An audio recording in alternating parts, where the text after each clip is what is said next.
Bonsoir tout le monde. Good evening, everyone. I welcome you all to another series of Sunday speaking series, which is powered by Shubh Language Academy in partnership with the French House Jaipur. And as you can see, the topic for today is Master French Tenses with Confidence.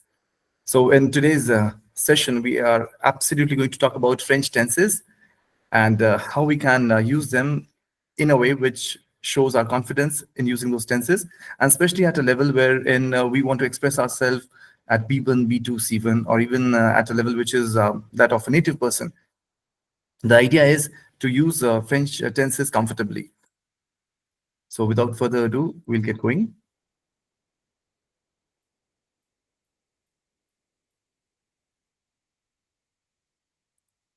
All right. So tenses, as you understand, we have got largely we have got three tenses in French, as in any other language, largely. So we have got past tense, present tense, and future tense. So if I talk about the past notion, hier, je vais dire je marchais, j'ai marché, just to situate you in that little context. Aujourd'hui, it's going to be je marche. And if I talk about tomorrow, demain, je marcherai. So that we can situate ourselves in what time zone are we in and what time zone are we talking about. Now we also see that's the theoretical part of it. C'est pas si important, mais quand même, comme on est prof de français, des fois, on est censé connaître tout ça. Et donc, il y a deux types de temps. On a les temps simples et on a les temps composés. Quand on dit temps simple, these are formed sans auxiliaire. For example, when we say je marche, nous marchions, or for that matter, vous marcheriez, which is a conditional form. And we also have temps composé. So we have to understand these technical terms as well. Auxiliaire, être ou avoir. So there's a little error, but spelling you understand. Être ou avoir, along with the participe passé of the verb. For example, j'ai marché, nous avions marché, ils seront partis. Alors, ici, on voit, on a besoin d'avoir un auxiliaire. Ça peut être le verbe être ou bien avoir. En fonction de verbe, on va l'employer. Now, to begin with, I would be just running through all the tenses in a nutshell, because largely we understand. We'll also see the complicated part of tenses. At times, we understand how to conjugate it. That's a very theoretical aspect of it. But what are the challenges that we face at times? We're going to delve more into it. And of course, we'll open the session along with your inputs and the kind of queries you have. So, if we talk about le présent de l'indicatif en français, it has several usages, as you can see. It expresses an action which is happening at the moment when one is talking about. Je mange une pomme, so l'action a lieu en ce moment. C'est-à-dire, je suis en train de manger, et donc je dis, je mange une pomme.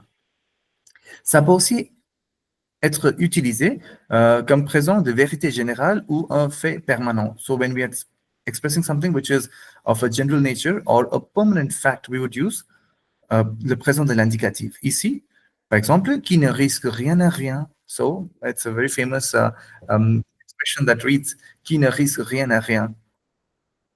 So you have to really make efforts to move ahead in life and to gain everything that you would want for yourself.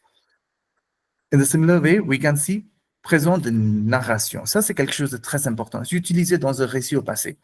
Il rend l'histoire plus vivante et dynamique.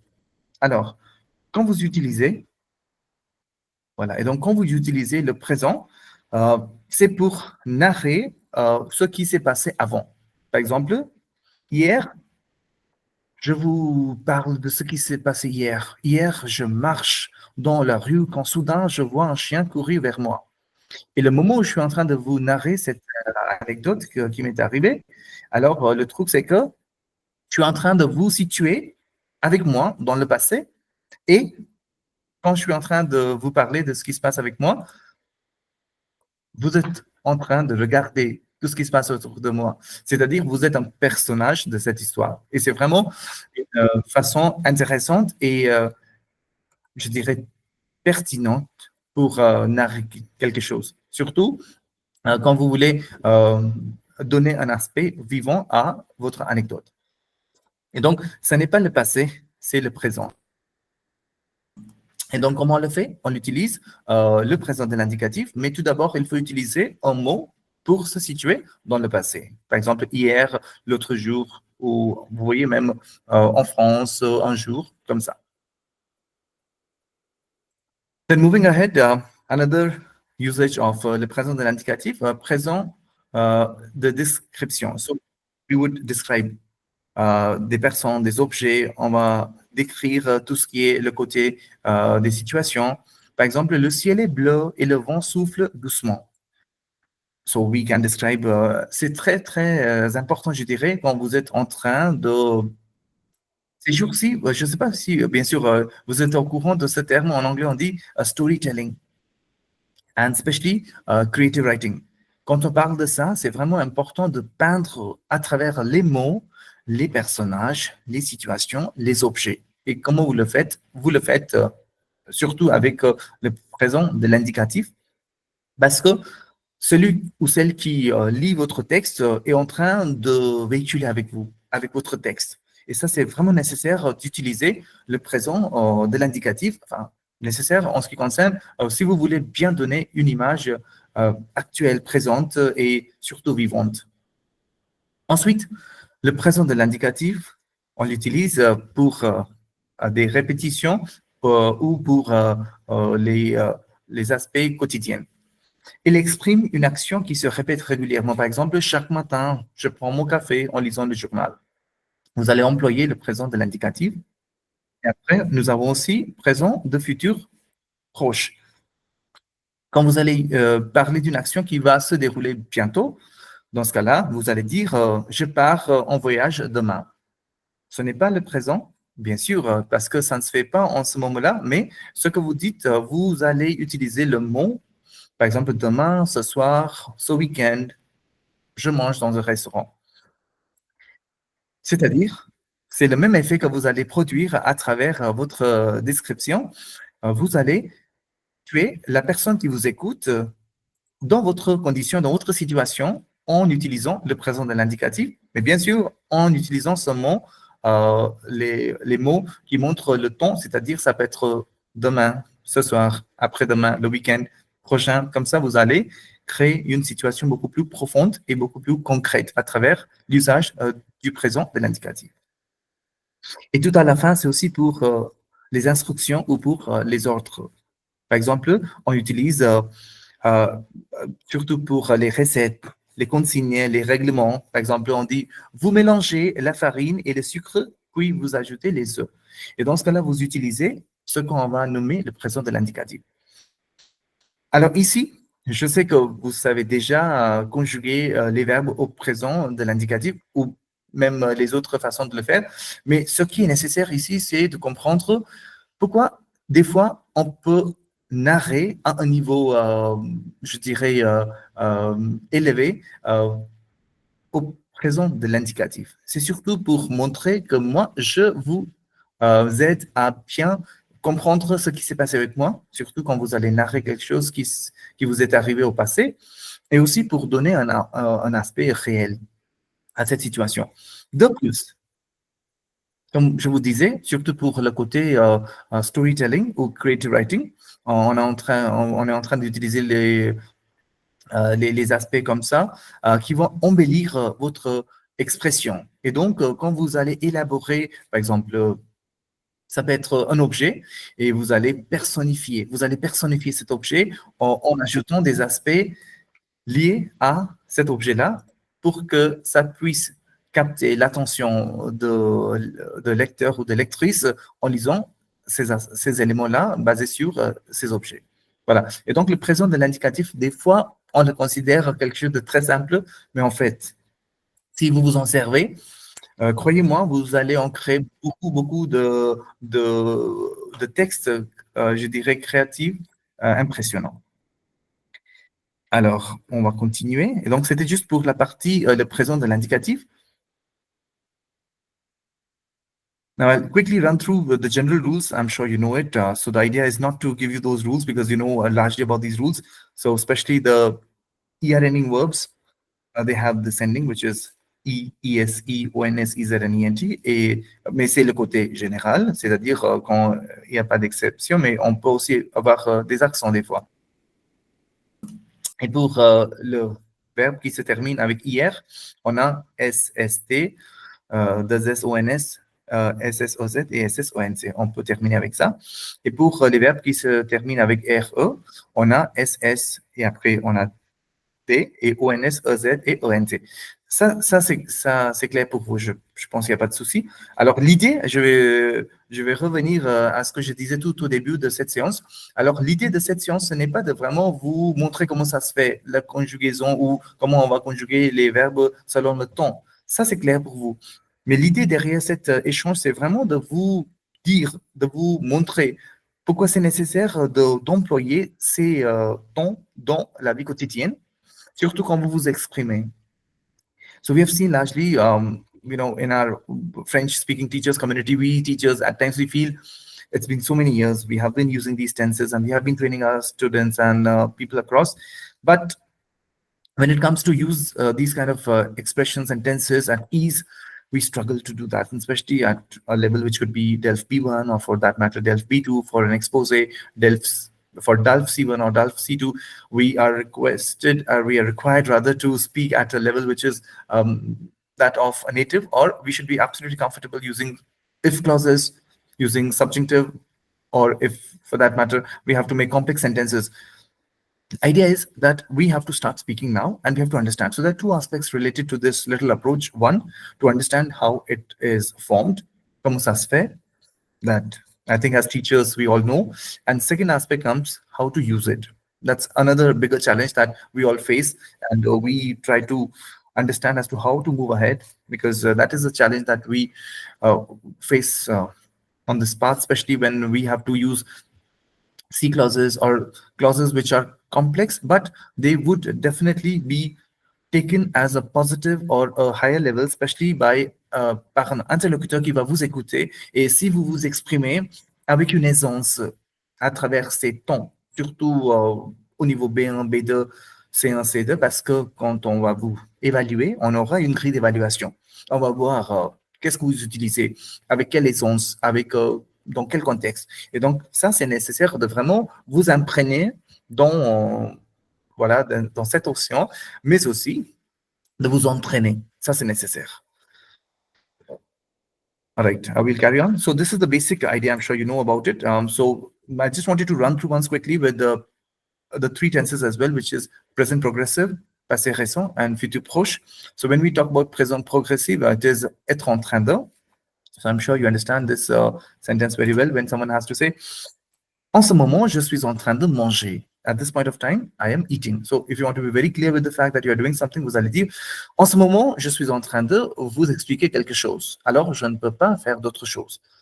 Voilà, et donc ça se distingue par rapport au présent de l'indicatif, parce que présent de l'indicatif, ça peut aussi être quelque chose qui se répète. Mais ici, quand on dit le présent progressif, c'est quelque chose qui se fait en ce moment, le moment où on le dit. Après, nous avons le passé récent, quelque chose qu'on vient de finir, qu'on vient de compléter. Voilà, vous comprenez, on va utiliser le verbe venir. Je viens, tu viens, il vient, elle vient, on vient, nous venons, vous venez, ils viennent, elles viennent. Avec ça, on va utiliser de, et plus on va mettre un verbe à l'infinitif. Voilà. Par exemple, je viens de finir mes devoirs et tout à la fin, quelque chose qu'on va accomplir, qu'on va bientôt accomplir. Et dans ce cas-là, on va utiliser le futur proche. Et comme vous savez faire ça, vous comprenez très bien, vous allez utiliser le verbe aller et vous allez utiliser le verbe aller au présent et on va mettre le verbe qu'on va réaliser. Voilà, donc ça va être le processus, le format de le verbe. Maintenant, on va avancer. Voilà, attendez, je vais changer. Hop. Voilà. OK, ensuite. Ici, on est en train de voir le passé composé avec le verbe avoir et être. Ça, c'est clair pour vous. Je pense que vous comprenez très bien. On a fait, vous comprenez, je pense que Dr. Mrs. Vandertrump, ou bien il y a aussi the Advent Family Verbs. C'est pour les mémoriser. Les verbes qui vont avec aller, pardon, qui vont avec être au passé composé. Et donc, ça va être oui, je vais dire un petit peu et puis on va vous écouter, Subhashish. Il y a les verbes Par exemple, aller, venir, arriver, partir, naître, mourir, entrer, sortir, monter, descendre. Et aussi les verbes pronominaux qu'on va utiliser avec le verbe être comme auxiliaire et le reste qui d'autres verbes qu'on va utiliser avec le verbe avoir au passé composé. Oui, Shubhashish, vous voulez dire quelque chose? Oui, il y a une autre chose qui s'appelle la maison d'être. Il y a un dessin où il y a des verbes qui prennent l'auxiliaire être. La D'accord. maison d'être. La maison d'être. Et comment est-ce qu'on va se placer dans cette maison? C'est ça, c'est ça? Monter, descendre, des choses comme Oui, ça? oui, et il y a le dessin. Ah, Donc, d'accord, il y a ce dessin qui oui, nous aide oui. à mémoriser. Très Et bien. Bien sûr. avec le web, donc, je vais partager avec vous Très bien. après Oui, la oui, session. tout à fait. Merci. Voilà, donc chacun a sa façon unique pour les mémoriser. On utilise la méthode de advent. Advent. Oui, voilà, c'est vrai. Oui, oui, vous Il avez. y a quelque chose, un autre moyen de mémoriser ces verbes, monsieur. Oui, absolument, Shobha. Vous avez Advent Family Verbs, vous avez Dr. Mrs. Van der Trump, vous avez ce que vient de dire Shubhashish, la maison d'être. Et donc, chacun a sa façon différente pour les mémoriser. So, depending on what suits you and depending on the needs of the students whom you are teaching, you would use it. Voilà. Merci. Je vous en prie. Now, generally we have seen now comes the difficult part. I'm not completely difficult for everyone, but then of course it comes as a challenging part of understanding the reflexive verbs and especially how to do the adjustments of the third forms, the agreement part of it. So a normal, a regular verb which for example is se réveiller. Je me suis réveillé. Voilà, on va voir en fonction de sujet pronom, on va mettre un e ou pas, et donc ça va être fait comme ça. Mais ici, ce que vous voyez, ok, ça je vais montrer tout après, mais tout d'abord on va survoler cette petite partie de tous les temps. C'est formation d'imparfait. Et donc imparfait, c'est past continuous in English. So something that you were doing or something you used to do as a habit. So you would take the new form of the verb, you would remove ONS and you would add endings as AIS, AIS, AIT, IONS, IEZN, AINT. So that's how you would understand it. For example, a sentence that reads, quand j'étais jeune, je jouais dehors tous les jours. When I was young, I used to play outside every day, or I would play outside every day. It was raining when we arrived. So it could very simply mean, il pleuvait quand nous sommes arrivés. So it was raining when we arrived. Voilà. Then moving ahead, plus que parfait, what we call in English as past of past. So it is something very distant. And how do you do it? You simply take the verb être or avoir, of course, with its imperfect form, and then you would add the third forms of the verbs, which you can see at the example I've put at the end. Avant de partir, j'avais déjà fait mes devoirs. So before leaving, I'd already done my homework. Or, il était déjà parti quand nous sommes arrivés. So he had already left when we arrived. Future simple. So it's very simple. You would add AI, AS, A, ONS, EZ, and ONT. And then there are certain verbs which change their body completely. If you want, I can always help you with the list. So do let me know as a WhatsApp message separately. I can always help you with that.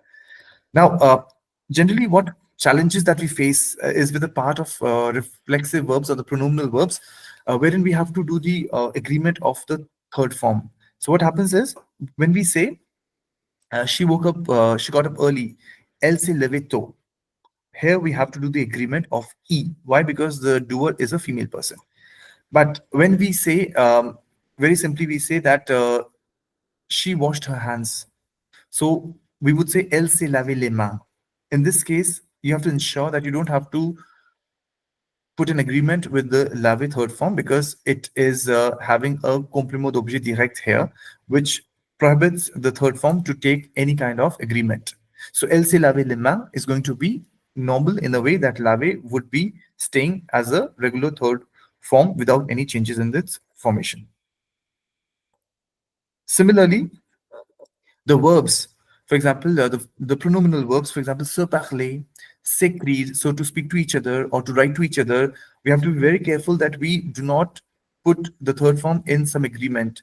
So it has to be left the way it is in the original form. For example, They spoke to each other. So let's say there were two female people and they were speaking to each other. So we would say, elles se sont parlé.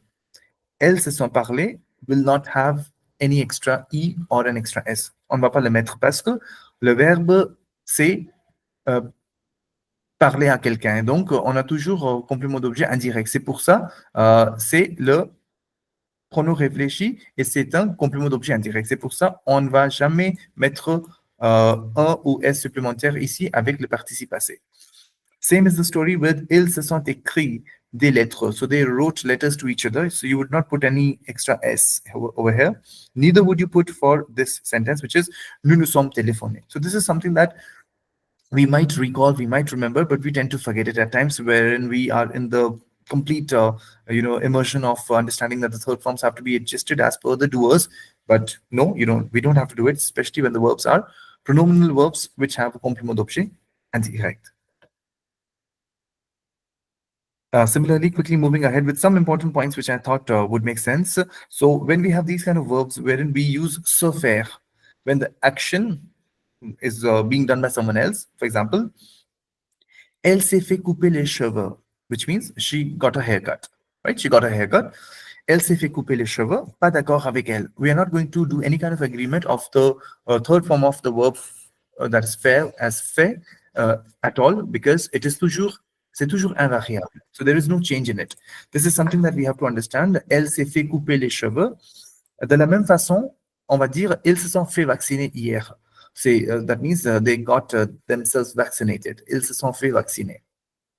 Why? Because here we see that it is COI, what we are seeing here. So for that reason, we have to ensure that we do not put any kind of changes in the third form. So faire, whenever the construction is se faire and infinitive, it is always and always in a way that the fait third form stays invariable. It doesn't, it stays unchanged, the way it is FAIT. To give you more of examples, for example, se faire plus infinitive. For example, if we were to say, elle s'est fait voler son sac. That's another way, which is a passive way to express that someone stole her bag. Elle s'est fait voler son sac. Son sac a été volé is the way to say, but we would say in a different way. We would say, elle s'est fait voler son sac. Ici, la personne, c'est elle, c'est une dame, une fille, mais on ne dit pas elle s'est faite voler. Non, ça se fait jamais. On va toujours dire elle s'est fait voler son sac. Ou bien, on nous a insulté. So they insulted us. If we were to say this one in a passive voice, we would say nous nous sommes fait insulter. Nous nous sommes fait insulter, which means we got insulted by someone. So nous nous sommes fait insulter. And here again, fait stays a normal third form fait, which means that never ever would we change the FAIT in any form whenever it is with se faire plus a verb.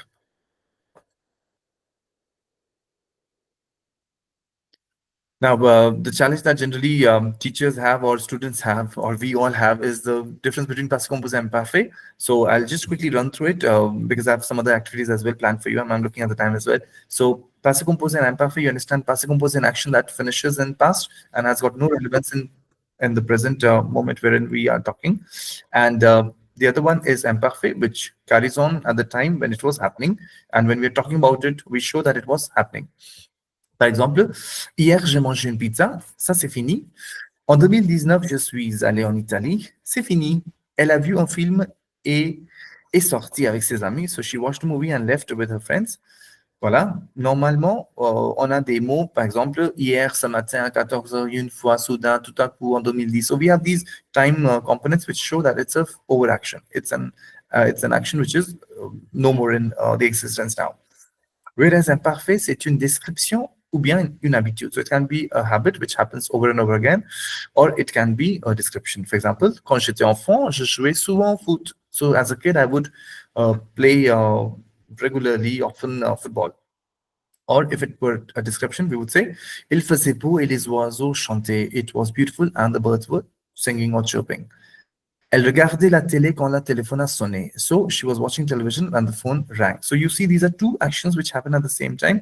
One is happening in the background and the other happens and it finishes. So the one that finishes, you understand very well, it is passé composé. And the one that still goes on the time when I'm talking about it, not knowing did it get over or not? That is imparfait. For example, il pleuvait quand j'ai décidé de rentrer. It was raining when I decided to return. Or, je lisais tranquillement quand mon frère est entré brusquement dans la chambre. So I was reading when my brother, entered just like that in the room. Now, if we talk about the if clauses, which is very important, the reason why I was telling everyone about the exams of DELF and DALF, especially at B1 or B2 or C1 or C2 level, we are expected to use these kind of I would say clauses. Reason being that when as I was mentioning about la grille d'évaluation, on va nous évaluer à travers tout ce qu'on va dire en français, surtout à un niveau supérieur, avec une aisance. Et comment l'apprendre, comment l'entamer, comment l'apprivoiser cette aisance, ou bien comment apprivoiser voilà, cette difficulté, c'est surtout de s'entraîner régulièrement. Et comment le faire? Voilà, je vous montre. Par exemple, if we use C plus verb in present form and future, you have the options of saying, si tu étudies, tu réussiras ton examen. So if you study, you will succeed or pass your exam. Si je trouve mes clés, je partirai à l'école. If I find my keys, I will leave for the school. Si nous avons du temps, nous irons au cinéma. If we have time, we will go to the cinema. So this is C plus verb in the present form and the future form. And then we also have the possibility of putting it in present. So si tu veux, tu peux m'accompagner. If you want, you can accompany me. Si elle mange trop de sucre, elle tombe malade. If she eats too much of sugar, she's going to. It's a general rule. So that's when you have to say it differently. So si elle mange trop de sucre, elle tombe malade. So that's the end that we are trying to show, that this general rule comes into play, that she is falling sick. That's for sure. So it's a general truth that if she eats too much of sugar, she is falling sick. That's for sure. So that's how you would put it across. Or, si je travaille, je gagne de l'argent. If I work, I get money. Voilà. Now, si plus verbe au présent plus impératif, we can always use si tu veux réussir, étudie sérieusement. Si vous avez faim, mangez quelque chose. Ou bien, si tu es fatigué, repose-toi un peu. We can always give some suggestions to people by using si plus verbe au présent plus impératif. Now comes the part of hypothesis, wherein we use si plus imparfait plus conditionnel présent. So I've given some constructions at the end. Si j'avais de l'argent, je voyagerais autour du monde. If I had money, I would travel around the world. Si tu étais plus attentif, tu comprendrais mieux les leçons. If you were more attentive, you would understand the lessons in a better way. So we see that the first part we use is for imparfait and the second part is for conditional present. This is something that I would really recommend everyone to use, especially when you are doing a B1 or B2 or C1, these kind of exposure where you're expressing something. Reason being, par exemple, quand vous êtes en train de faire votre petit monologue ou bien votre exposé au niveau B1, C1. Alors, tout à la fin, on est censé dire quelque chose de positif. Quand on nous demande, alors, vous croyez que ça va marcher? Et donc, vous allez dire, bien sûr, si tout le monde faisait des efforts, le monde serait un endroit idéal. So you would dash in the C plus imparfait plus conditionnel présent kind of a clause that not only shows your mastery over this construction, but at the same time, you have said something that makes sense in that whole context. But it has to come with practice. You have to regularly practice it. Another one is C plus que parfait plus conditionnel présent. Now, this is something that we use, but I am not too sure how often do we use. I'll just zoom it a little bit in order to make it visible for everyone. Voilà, je vais élargir un petit peu. J'espère que ça va marcher. Voilà. Oh, d'accord. OK. Regardez bien ce qui est écrit ici, vous allez comprendre. So this is a condition wherein you would see C plus que parfait plus conditionnel présent. Let me see if I've put in the right slide. Yeah. So in the end, you see, si j'avais pris ce médicament, je ne serais pas malade. Or, s'il avait bien étudié, elle serait contente. So what happens is, there is a past which was responsible for an action, for it to happen, for it not to happen, and it has a present day consequence of it. So you would say, si j'avais pris ces médicaments, je ne serais pas malade aujourd'hui ou en ce moment. So that's how you would do the combination of C plus que parfait plus conditionnel présent. Or if she had studied well, she would be happy today. Voilà, elle serait contente. Then something regular, what we know very clearly is si plus que parfait plus continuel passé, wherein we talk about regrets. Now, this is very important for the fact that when we talk about our again B1, B2, C1 kind of monologue and dialogues, and especially the expose, there we are expected to speak. When I say expected, it's always a good impression that we create when we say si on avait compris les effets néfastes de ce phénomène, on aurait pu faire quelque chose avant. Had we understood the negative impacts of this situation, we could have done something, previously. So when we dash in these kind of expressions at ease, at of course B2C1, again I'm reiterating on the fact because there has to be some usability of these learnings, and the best usability is in the exams or when we are preparing for some competition. Only then we can actually show what we know. So, for example, in the end, you could see, si elle avait pris le train, elle serait arrivée à l'heure. Had she taken the train, maybe on time, she would have arrived on time. Si nous avions quitté plus tôt, had we left earlier, nous n'aurions pas raté le début du film. We would have not missed the beginning of the film. So that's how you would make these kind of constructions. All right. I have certain questions for you. Would you be ready to translate them in English with all your experience? I'm sorry. Would you be ready to translate them in French with all your experience? Are you ready? Can I have a thumbs up? Oui. Voilà, on va s'entraîner. And believe me, again, I'm saying the same thing. The fact is, we have to ensure that we are absolutely comfortable using these tenses. But I can totally understand, we all being French teachers, we are great in terms of when people ask us to write these tenses. We write them wonderfully well. We have no problems at all in terms of putting the third form, the adjustments of e's and s, and everything is perfectly fine. But are we at ease when we have to quickly say them out? That's the bigger challenge. So the first one is, everyone, please translate this one. I'm giving you a quick 30 seconds. As a kid, I would always sleep late in the evening.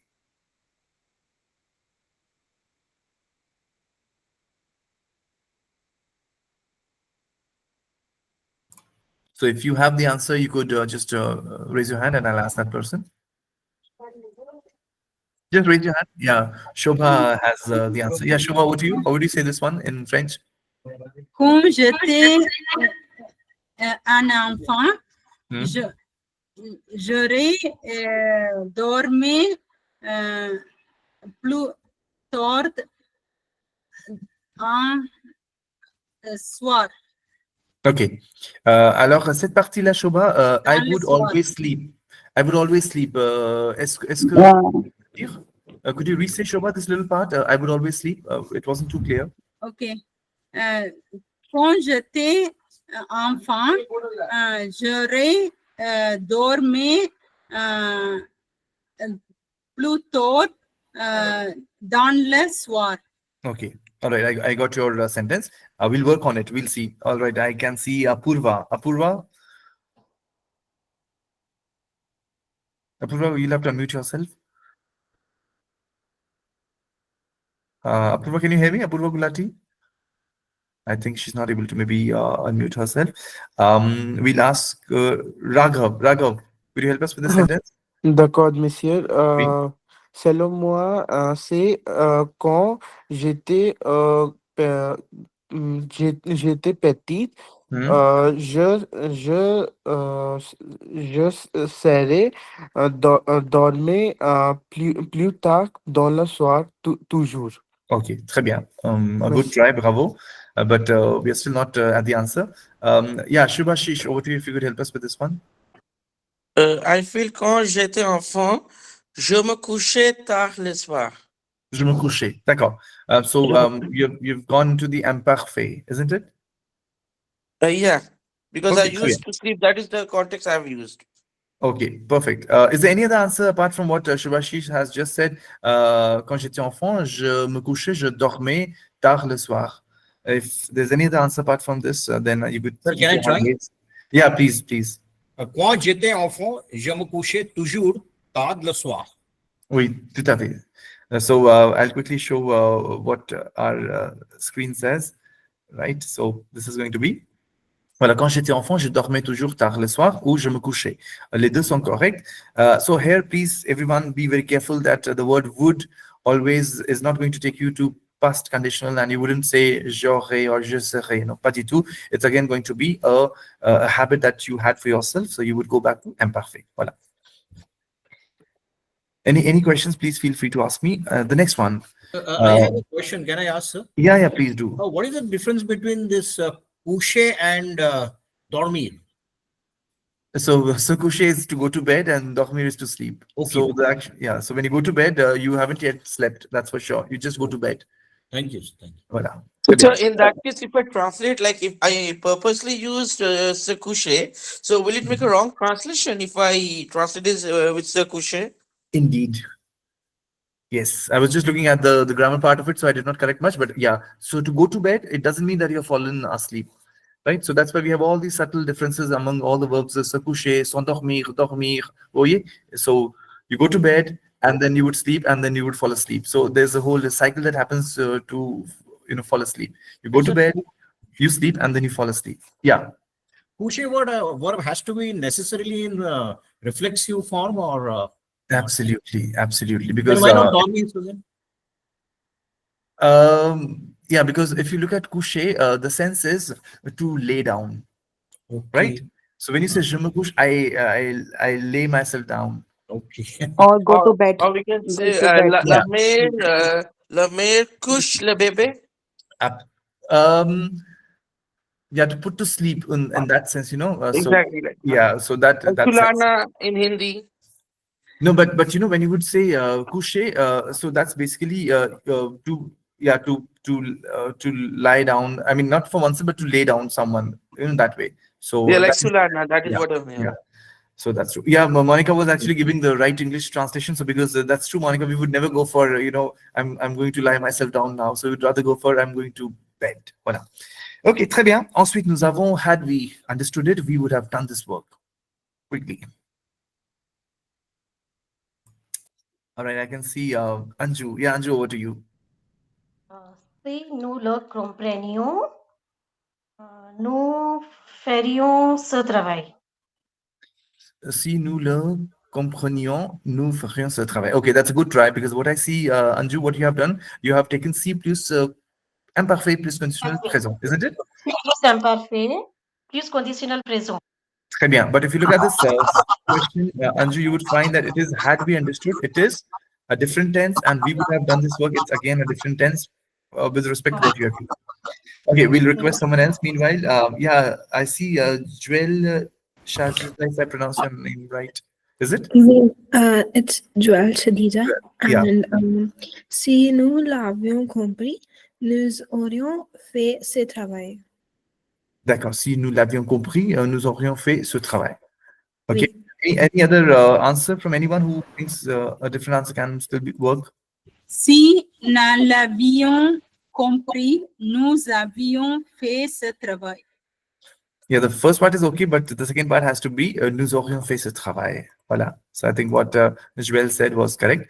Right. So be very careful, right? And so my little request or my suggestion is that start thinking in French now. That's very important that we start to tweak our thought process in a way that we translate everything initially in French, whatever we say in English, and slowly and gradually your French brain, your French thought process is going to overpower your English brain, and you would think everything in French, and then you would not have to translate that did I use plus parfait or have I used imparfait? No, not at all. So that phase would go off easily for you quickly, and you would actually move on to the French to French translation thing instantly. So this phase has to be done. Now the only problem, as I was mentioning at the very outset, the problem is that we as teachers, we get hardly any time to practice as a repetitive thing, and we do it largely with our students and with learners whom we are teaching. So we are great while it comes to writing part of it.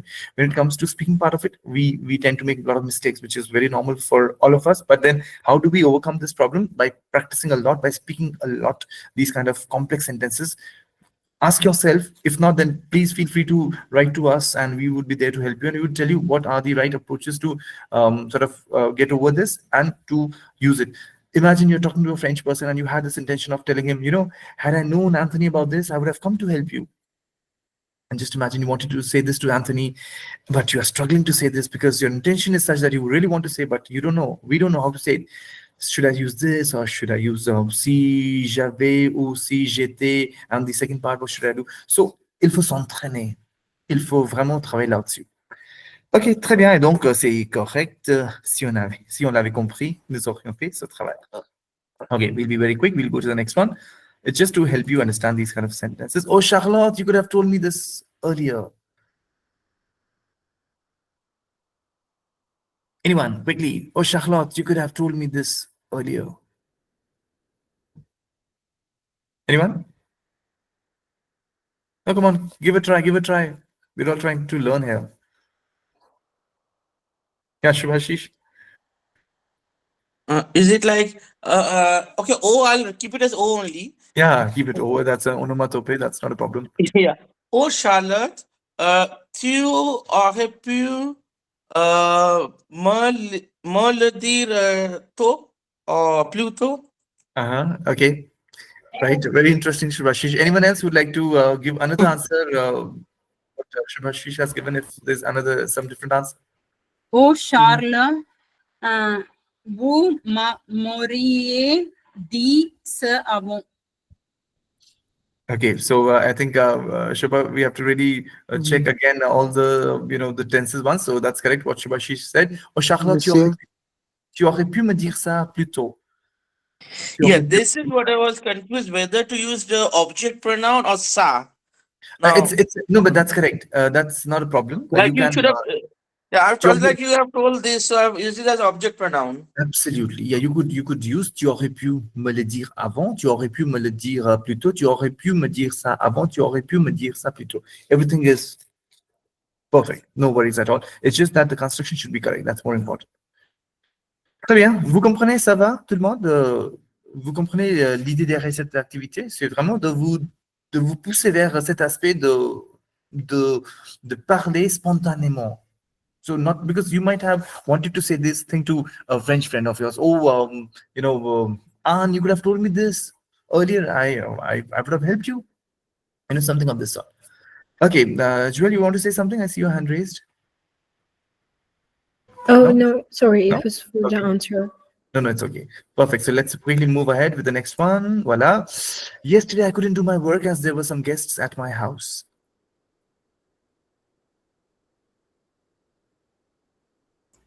Yeah, the one who knows, please raise your hand. And please raise your hand, I'll ask you.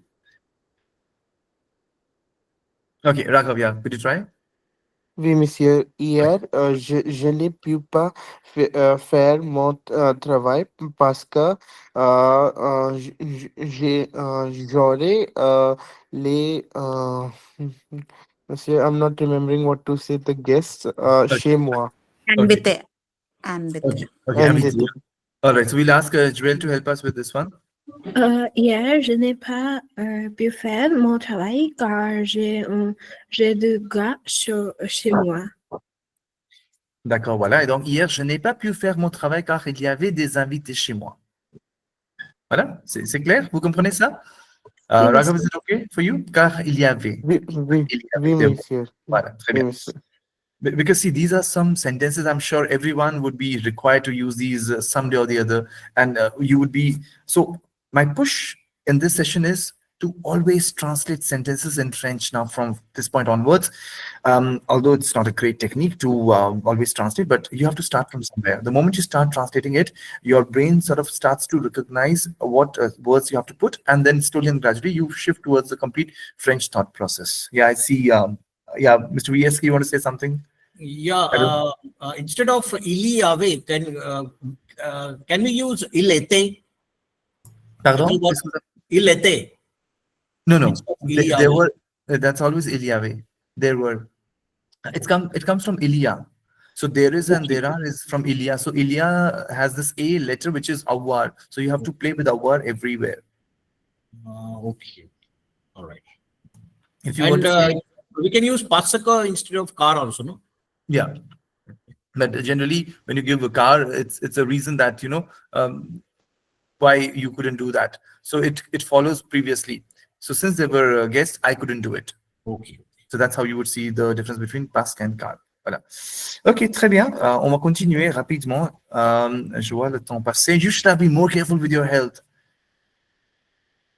Come on, Ladi. You should have been more careful with your health. This is something that we would say to people every now and then in English. Oh, I see a new hand raised. Kirti. Yeah, what do you, Kirti? Bonjour, monsieur. Bonjour. Tu aurais dû plus prudent avec ta santé. Okay, so I see you somehow managed to get through with the sentence, but with the vous and tu, you have to make a balance so that you are on the same line. One, and second, I think you missed one verb, the most essential verb after dû. Tu aurais dû. Être. Voilà, tu aurais dû être plus prudent avec ta santé. Voilà, you should have been more careful with your health. C'est clair? Those who have raised hands, they're okay with everything. In case if you have any questions, please feel free to unmute and ask. Yeah. There is a doubt, like, first of all, can we use faire attention with this sentence? Yeah, so when you To say be careful. yeah, so when you say careful, it is like something that we would say il faut faire attention with things that are around us and they can put us in a trouble. For example, fais attention, c'est glissant. Pay attention, it's slippery, right? That is a different case. You pay attention. Fais attention, tu vas tomber. Faire attention des voleurs. Il y a des voleurs Voilà. partout. Voilà, il faut faire attention, il y a des voleurs partout. So that's a different context altogether. But when you say about your health, you would say not fais attention à ta santé. You can say so, but we largely say for things which are at the outside existence, and we have to be careful for that. Merci, monsieur. Monsieur, j'ai eu un doute. Oui. J'ai eu un doute. Un Est-ce doute. qu'on dit comme tu devrais prendre soin de toi? Like there's an expression, prendre soin Yeah, soin de toi. yeah, totally. SOIN. Yes. So that means take care of But in oneself. this case, yeah, but I think the context will change a bit. Like taking Yeah. care of the health and taking care is Yeah. a bit different. Yeah, the context would change. Yeah, so Raghav, it's not the same thing, right? D'accord. Merci. Je vous en prie. If I were you, I would go to meet her. If I were you, I would go to meet her. I see Monica's hand raised. Finally, Monica, over to you. You were not getting any chance. Merci. Je vous en Si prie. j'ai été toi, je voudrais aller reconnaître. Je voudrais reconnaître elle. Okay. All right. So this L has to come in front. So it would not go the English style by putting her at the end. So it's going to be a compliment. I'll be very quick. Yeah. So I'll request Joël. Si je le voulais, je irai à sa rencontre. Okay. The initial part, I think you'll have to work on that. Si j'étais toi ou j'étais à ta place, j'irai la rencontrer. But the second part was correct what you said. J'irai la rencontrer. Right, Shubhashish? Is it a case of subjunctive? No, here there isn't any subjunctive. Okay. Yeah, it's if with imparfait plus conditional présent. It's a hypothetical situation. Ça va? Okay. We'll quickly move to the next one. It's this one, which is in France, I could swim every weekend. It is, so I'll give you a little context. Yeah. When I was in France, that is the context, right? When I was in France, I could swim every weekend. That's what the intention is. Okay. So Rajni, over to you. Yeah, Rajni. Oui, en France, je pourrais nager chaque week-end. Quand j'étais en France, En France, Oui. En France, je pouvais nager chaque week-end. Très bien, pouvez, right? Pouvez, bravo, c'est ça? Absolument. Voilà, en France, je pouvais nager chaque week-end. Voilà, et donc c'est imparfait. Très bien. All right, we'll be very quick. We do the next one. We have been working here since 2020. How do you say that? How do you say this have been working and has been working and had been working? How do you understand this concept? Anyone? We have been working here since 2020.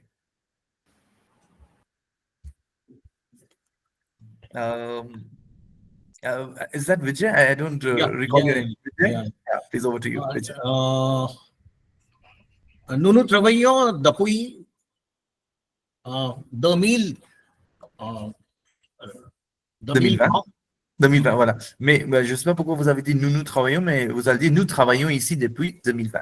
So it's always a simple present tense, right? You don't have to worry about it being in English, have been working a present, continuous tense of present perfect continuous tense, right? So we have been working is present perfect continuous tense in English, but it doesn't stay the same way. It is a simple present tense in French. So there is no direct translation to have been working in French. No, it would, yeah, there's nothing of that sort in French, and that would actually lead you to some catastrophic sentence. So better not do anything of that sort. So in this case, can we take this depuis as indicator? Yeah, absolutely. Depuis 2020, nous travaillons So this ici. will tell us it should be in present tense. So most of the times I've seen this depuis indicates, and we can use it in present tense, present indicator. So what happens in English is that when we show this tense, we say that we have been working here since. So we show the whole duration in a way that we want to tell them that it has really been that long that we have really worked. We stress on the fact for the durée. For the duration. But in French, it's easier because you would just take it to the initial point of it, 2020, depuis, and then you would come to the present point, and the whole journey gets shown through that. Otherwise, in English, you actually travel through the whole thing. So that's a little subtle difference between the two when you say it. Because in English, you could also say, we are working here since 2020. We are working here since 2020. That makes sense. But the only difference you bring to the understanding is when you say we have been working, you travel in that time span in a sincere way, and you show that it's been a regular work that we have been doing. Oui, Apurva, tu veux dire quelque chose? I have a doubt. I just want to ask, can't it be in imparfait? Because we have been doing that work, and I think we are still in the progress or in the process of doing. So can't we put it in imparfait? This one, nous travaillons. This you want to say imparfait, is it? Oui. So, the very simple thing, Apurva, everyone has to pay attention. On doit faire attention à ce que dit la phrase en anglais. En anglais, la phrase dit, we have been working here since 2020. Have they stopped working? No. They have been working until this point of time. When they say this sentence out, we have been working, they're still working. So, nous travaillons. That's the only reason. Okay. Right? So these English constructions can be very intimidating at times, and they can be very confusing. So please keep it very simple for French. Voilà. Then we'll quickly have... they had been explaining their problems to us during the vacations. What is that? You want to try, Purva? I see your hand raised. No, it was earlier only. I'm still trying. Yeah. No, we all are trying, so don't worry at all. You can give it a try, a shot, and then we can see. Yeah.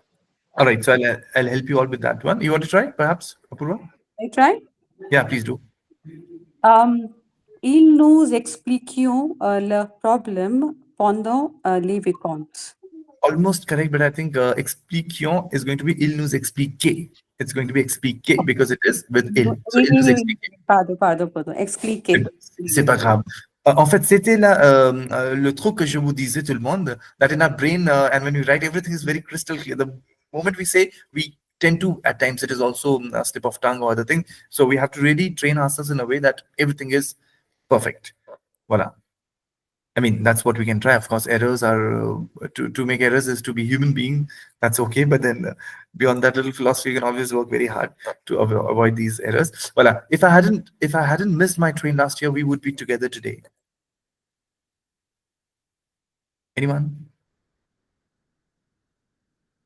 If I hadn't missed my train last year, we would be together today. So this person missed the train, right? This person had missed the train last year. And so this person cannot be together with the other person to whom this person is talking. So he says, in this present moment, if I hadn't missed my train last year, that point of time, we would be together today. So plus que parfait. Yeah, so we will request Anju. Anju? Si je n'avais raté mon train l'année dernière, nous pouvons être ensemble. Okay, so yeah, almost. So si Nous serions, we would be, nous serions. This is going to be present conditional, right? Si je n'avais pas raté mon train l'année dernière, had not I left or had not I missed my train, we would be together today. So it's going to be, si je n'avais pas raté mon train l'année dernière, nous serions. Voilà, Joelle, she's also said the same. Okay, if you gave us the right answers, you could win exciting prizes. Now, I'll not ask you, I'll quickly show you the answers because I've got a little activity to do with all of you quickly. So I'll just instantly I'll give you the answer. I just have to think the right answer and then you have to tell if it was okay. It's going to be, si tu nous donnais les bonnes réponses, tu pourrais gagner des prix passionnants. So you could win is in future. So it's going to be conditional présent. If they had warned us before, we would have prepared ourselves in a better way. So in this construction, you would see that we are using plus que parfait and conditional passé because it's something as a regret. So the first portion, if they had warned us before, would use plus que parfait with something called prévenir or avertir. And the second part is going to be used with se préparer, se comporter. And let's see, how do we do that? Voilà. S'ils nous avaient avertis avant, nous nous serions mieux préparés. Est-ce que c'est clair? Est-ce que vous comprenez ça? Oui? Oui, monsieur. Très bien. Et pour terminer la séance d'aujourd'hui, ce qu'on va faire, on va écouter une chanson française et ce que je vais faire, j'aimerais bien le faire d'une façon pédagogique. Because as teachers, we would never listen to French songs just for pleasure. We would always take up the pedagogical aspect with it. So I'm going to share an image on the group of Shubh Language Academy, wherein we would see the lyrics and I would ask you to fill in the missing words of this song. Just quickly check if you have received the picture in the group.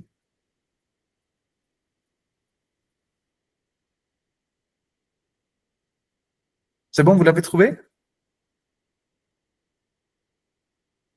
Non, c'est bon. Okay, so I've shared it. Just a second.